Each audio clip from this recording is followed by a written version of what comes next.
Watching this manic desire to make or grow or do something that now seems to be consuming everybody, I do feel comforted to discover I'm not the only person on this earth who has no idea what life is for, nor what is to be done with all this time aside from filling it. I think many of us can identify with Zadie Smith's words regarding the sudden abundance of free time in our lives and the intense desire to find something productive to fill it.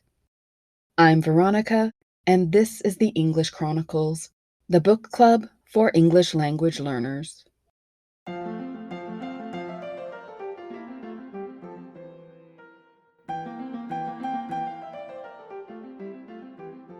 Today we'll cover the essays Something to Do and Suffering Like Mel Gibson in Intimations by Zadie Smith. Last week, we talked about the first two essays in the collection, Peonies and the American Exception. Peonies takes place shortly before the COVID-19 pandemic started, and in it, Smith contemplates the meaning of the tulips she sees through the bars that surround a garden in New York City. The flowers in the bars are used to talk about the idea of cages, whether built by oneself, such as the schedules we rigidly adhere to, or built by society, such as rules surrounding gender, or built by a global crisis, such as the virus that will soon keep everyone locked inside their homes. The American Exception talks about the false idea that America did not have death before the pandemic. Smith reveals the truth of the matter, which is that death has largely been blamed on the individual, and that the ability to delay death has always been tightly linked to the amount of money one has. Finally, we talked about Smith's inspiration for the book, which is that she felt there wasn't anything she could do during this time when so many other people were fighting the coronavirus. Today's essays will continue with Smith's musings on this unusual time in history. Something to Do. This essay deals with a question that many of us asked ourselves once our usual schedules of work, school, meetings, daycare, and other activities were taken from us. What do we do with our time? Smith starts by saying that if you're an artist, you'll inevitably be asked why you create art. The same is true of writers, and there's no lack of essays from them explaining why they write. She says that the most basic answer to this question is, it's something to do. This response, which would have seemed silly if she had given it during a speech or in one of her classes, now seems honest and appropriate. After all, that's why anyone is doing anything these days, whether baking banana bread, or making a sourdough starter, or dressing up their pets, or building forts in their living rooms. It's all a way to pass the time when our schedules no longer apply. We've all created arbitrary schedules in some way, including creating a time during which we make art. Smith says that the difference between what was done before and what's done now is that there's a moral anxiety to it. What artists have done for years is now something everyone else is doing. However, instead of all this free time feeling liberating, it feels like it has to be filled by doing something worthwhile. Time is what separates the labor of art from all other labors, which are measured and paid by the hours that a person spends doing them. Smith says that defenders of art usually point to the potential it has to create change in the political sphere to justify the time spent doing it. But even if that's true, the art isn't often timely, meaning that it doesn't appear when the political issue in question is occurring. While people demand change, they rarely demand art. Art is limited in its ability to effect this change in the moment when it's needed. Even when it's completed, it's still not a necessity. It's something to do. We are split into two groups. There are those whose work is considered essential, who continue their jobs and don't experience this crisis of free time. and there's everyone else. However, this new abundance of free time should also make us examine those jobs that exist only in the moment, that cannot be done from home, because without social interaction, there's no job. These include restaurant workers, office cleaners, movie theater employees, and all other jobs that were completely eliminated when the world was forced into quarantine. How are these people's rights protected? How might we reassess those who don't get paid if they don't work, who don't even get the basic benefit of sick leave? That's something that society will, hopefully, reassess as the pandemic shrinks into history. Many people felt both liberated and imprisoned by the amount of free time they had. Those of us who live in a society defined by work had no idea what to do when that work was taken from us. The result, for many, was that they created their own sense of work. Gardens were started, baking projects were embarked upon, and new skills were learned. Many people proclaimed that it was the time to finally write the novel you'd always had in mind, or learn the instrument you'd always dreamed of playing. Failure to do so would mean a failure to make the most of the free time you had. The truth is that this was just another way of creating work, because we felt so empty without it. Smith says that writers should have been better equipped to deal with this new free time, having already been so used to creating their own schedules. Instead, she realized how much of her life was about hiding. Without some sort of artificial structure, she had no idea what to do with her time, just like the rest of us. What many people found is that their lives were empty without the external things they used to fill it. Smith refers to an essay by Otessa Moshfegh that puts forth the idea that without love, life is just passing time. Smith says she believes this to be love in the Platonic sense, which is love that is defined as ascending from passion for the individual to contemplation of the universal and ideal. It's not a romantic love for another person, but a connection to the universe and existence as a whole. Without this, Smith argues, there really only is time, and no amount of being busy will fill it. Even if you're working every moment available, your time will still feel empty and endless. Baking banana bread, writing, they're both just ways to fill free time, and they're not substitutes for this sort of love. For love isn't, as she says, something to do, but something to be experienced. Smith says this idea of experiencing love frightens many of us, and that's why we interact with it in indirect ways. We bake things with love. We write with love. This isn't a terrible thing, as this is what gives culture meaning. In fact, she finds that the most powerful art is often created by the people who feel themselves to be the most alone. Smith admits that while she can't sit around contemplating the universe, she also doesn't want to just do time the way she did in her pre-pandemic life. Still, she finds the habit of filling time a difficult one to get rid of, and she continues to feel the need to make sure time isn't wasted. She's not the only one, and she feels comforted by this fact, as we all figure out what to do with all of this time when we can't simply fill it. Suffering, like Mel Gibson. This essay is in reference to an image of Mel Gibson, the director of the movie The Passion of the Christ, talking to actor Jim Caviezel. Caviezel is dressed as Jesus Christ, a crown of thorns upon his head, and his face, upper body, and hands covered in blood. You can find a link to it in the description.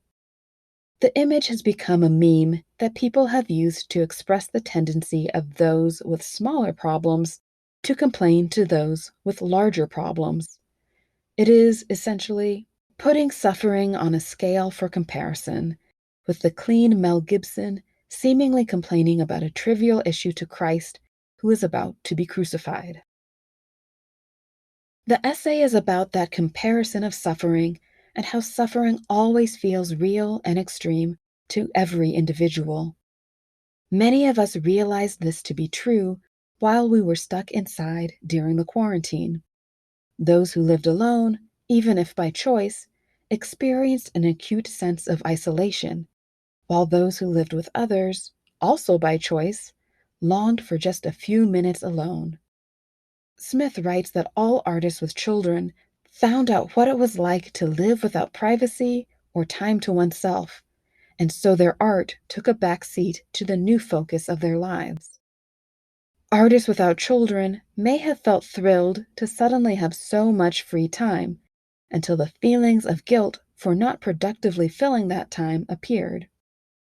Suddenly, there was no true end to the workday, no ability to ease anxieties with a social gathering.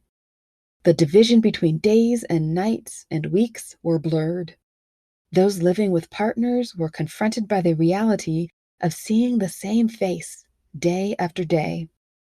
The children of divorced parents were driven back and forth between one place of isolation to another. People wondered if love was truly enough. Yet all of this pales in comparison when we think of real suffering.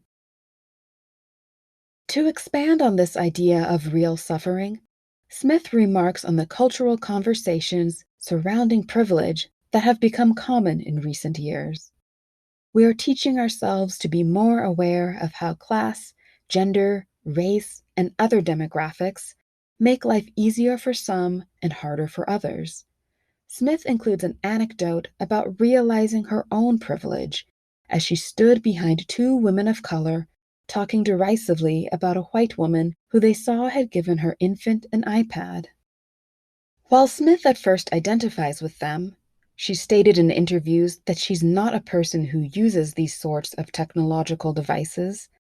She then realizes that what they have an issue with is the amount of money the iPad costs.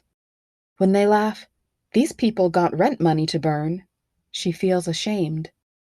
The anecdote serves to explain that while social class is a bubble that can be understood and even balanced, if one is willing to make the effort to understand others' circumstances, the same isn't true of suffering. Suffering is real for each person who experiences it, and there's no logic that can remove the impact of suffering. It is absolute. If it weren't so, we wouldn't hear of people at the tops of their careers, successful actors or singers or business people, who ultimately choose to end their own lives. She tells of a news story she read at the beginning of the pandemic about a 17-year-old girl who killed herself 3 weeks into the quarantine because she couldn't see her friends. Although she wasn't one of the many healthcare professionals struggling daily to fight the virus, her suffering was as real to her as anyone else's suffering was to them. Around the time that Smith read this news story, she received the photo of Mel Gibson with a caption that read, "Explaining to my friends with kids under 6 what it's been like isolating alone." She thinks about the fact that, nowadays, when asked how we are, the socially appropriate answer is to acknowledge one's privilege and say you are fine, struggling perhaps, but not suffering like so many others. The truth is that a point comes in which all one's sufferings, however small they may appear, pile upon each other and seem intent on destruction. Perhaps then it'll be worth admitting to your own suffering, at least so you don't, as she puts it, roll your eyes or laugh or puke while listening to what some other person seems to think is pain. In the author's words, Smith, who is married and has 2 children, talked about the purpose of her writing during the pandemic in an interview with the Boston radio station WBUR. She says, "It was my way of doing something. Almost instantly, I was aware of my uselessness. I mean, I guess novelists always feel to some degree useless, but I think it's compounded, particularly in revolutionary times by having a family, having small children. It kind of struck me that the family is the most bourgeois institution in the world. You can't get out and march. So I was stuck with the only thing I can do, which is write. And I suddenly thought of it as a way of participating, of raising money, of being active. As noted in the last episode, Smith decided to donate the proceeds of this book to 2 different charities. She goes on to say that she was in awe of everyone who was volunteering and engaging in activism while she was at home with her children. She says that she's not an activist, she's a writer. My only role as I saw it, it's not a very large one, was how can I perhaps create structures of thought that will help the kind of people who act, that will help them do what they have to do. She was asking how she could give meaning to all this free time she suddenly had. In her interview with the podcast Call Your Girlfriend, Smith explains how the Mel Gibson meme inspired her to write her essay on suffering. It was just astonishing what it expressed, she says. This kind of fundamental difference in suffering and the inability in your suffering to really cope with or deal with some other variety. I wanted to write about that, exactly that, the structure of it and how we deal with it. She goes on to discuss how everyone experiences loneliness, regardless of their circumstances, and she too is trying to have a bit of compassion and stay open-minded for just hearing other people's expression of their misery, even if I don't agree with it.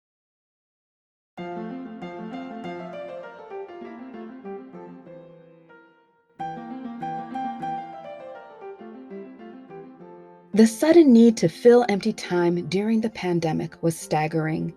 According to the United States Bureau of Labor Statistics, the unemployment rate increased by 0.9% to 4.4% in March of 2020. This was the largest one-month increase since 1975. The number of unemployed people rose by 1.4 million to reach 7.1 million. While unemployment was at 4% for both adult men and women, it reached 14.3% for teenagers. The unemployment rate was also unequally split among races, with white and Asian Americans experiencing rates that were about proportionate to the national rates, while Black and Hispanic people experienced rates at 6.7% and 6%, respectively. At the same time, the number of part-time employees increased by 1.4 million. This is largely attributed to the fact that full-time employment had been reduced or wasn't available, and people had no choice but to work part-time jobs. On the subject of suffering, the International Journal of Health Planning and Management published an article in June 2020 titled The Coronavirus COVID-19 Pandemic's Impact on Mental Health.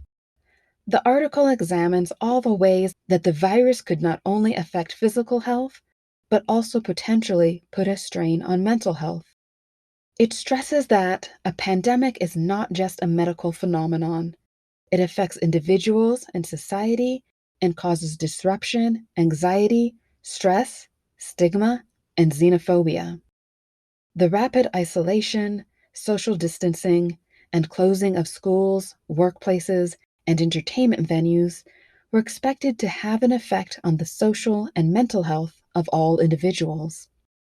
Accordingly, they offered advice about the causes and signs of mental distress for different groups, including children and teens, elders and people with disabilities, and health workers, as well as how to combat these negative effects. An article published in September 2020 in the Journal of the American Medical Association found that the rate of depression symptoms was 3 times higher than in pre-pandemic times. Those with lower social resources, lower economic resources, and greater stressors, such as job loss, reported higher symptoms of depression. You can now support the English Chronicles on Patreon. Get perks like ad-free episodes, downloadable PDFs of episode transcripts, and access to a bonus monthly podcast from the page to the screen, focusing on stories and the movies and television shows they've inspired. Find out what's worth reading or watching, or both. Sign up today at patreon.com/The English Chronicles.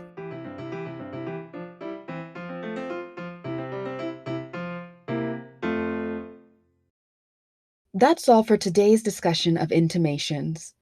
Join me next week when we'll discuss the first 5 sections of the single essay, Screen Grabs. Thank you for listening.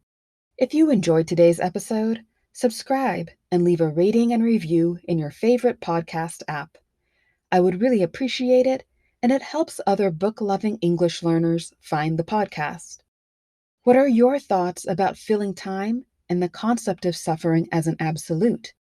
How did these essays make you reflect on your time during the pandemic?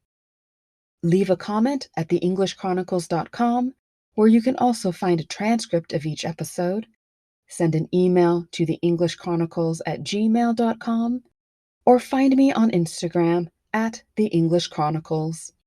Until then, keep reading.